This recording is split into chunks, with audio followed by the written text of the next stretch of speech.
नमस्कार, मी मयुरी आणि आपण पाहत आहात 7 स्टार न्यूज।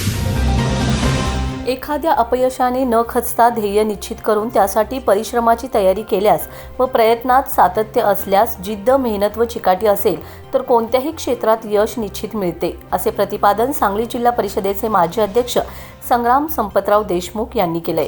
ते निमसोड तालुका कडेगाव येथील प्रगतशील शेतकरी आनंदराव डोब यांची कन्या निकिता आनंदराव डोब यांची MPSC परीक्षा यशस्वीरित्या उत्तीर्ण करून जिल्हा न्यायाधीशपदी निवड झाल्याबद्दल त्यांच्या सत्काराप्रसंगी ते बोलत होते। यावेळी कडेगावचे माजी उपनगराध्यक्ष विजय गायकवाड, भाजपाचे कडेगाव शहराध्यक्ष माजी नगरसेवक संदीप गायकवाड, नंदकुमार मुळीक, संजय मुळीक, सयाजीराव चव्हाण, दादासाहेब यादव, हिंदूराव यादव, संग्राम यादव, सूर्याजी यादव प्रमुख उपस्थित होते। पुढे बोलताना देशमुख म्हणाले की खरं तर ही आपल्या तालुक्यासाठी अभिमानाची बाब आहे।